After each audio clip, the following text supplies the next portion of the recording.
So your brother's bound and gagged, and they've chained him to a chair. Won't you please come to Chicago just to sing? We can change the world. We are ready to change the world. If the city of Chicago and Mayor Daley thought the events of that August week would go away once the Democrats and demonstrators packed up their individual tents and went home, they were seriously mistaken. Within 3 months, a federal commission report called it a police riot, a label that has stuck ever since. The man responsible was Dan Walker, a prominent Chicago lawyer, a Democrat, a member of the so-called establishment, and at the time, president of the Chicago Crime Commission. And to this day, mention of Walker's phrase, police riot, will draw an immediate reaction from the officers that were there.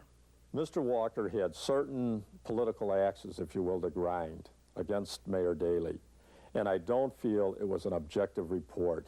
To my knowledge, I have talked to other people that did testify among the 72 witnesses for the prosecution in the Conspiracy 7 trial.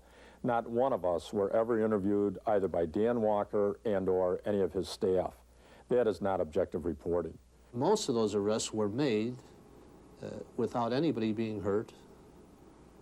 And I think when policemen were reacting, they were defending themselves in a lot of cases.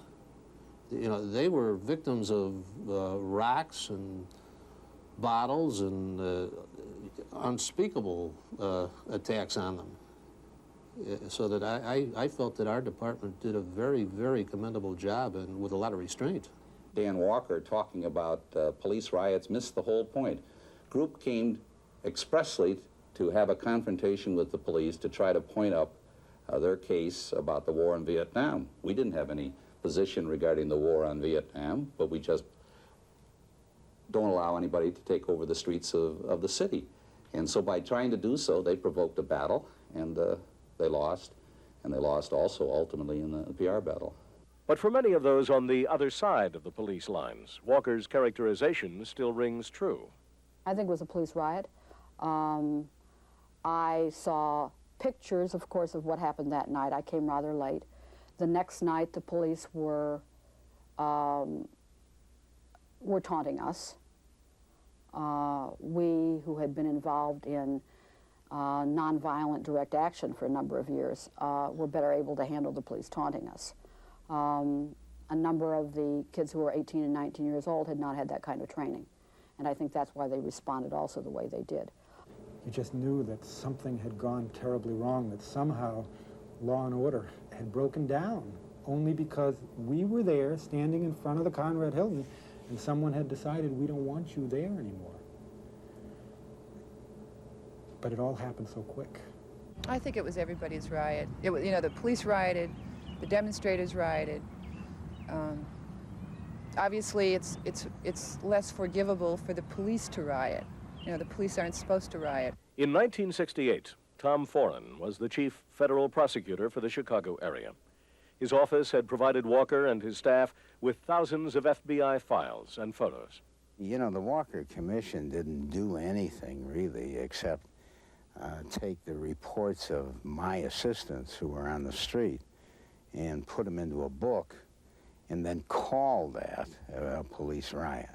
Those reports that were written up in the Walker report were primarily from my assistants who were out in the street and who saw what went on. He just called it a police riot, and that was his conclusion. That wasn't, and he wasn't even there, so I don't know how, why it got so much attention. While Walker was defending his charge that the police were at fault, Foran was in court, prosecuting anti-war leaders such as Abby Hoffman, Jerry Rubin, David Dellinger, charging they were to blame for the violence. The infamous Chicago 7 trial, with a national audience looking on. It was an ordeal he will never forget.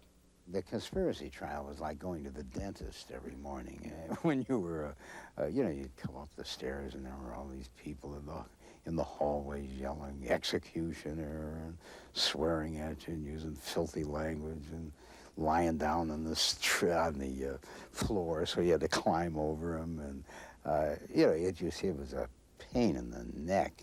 You know, they were great lovers of free speech, except they didn't want the United States Attorney to have any freedom of speech.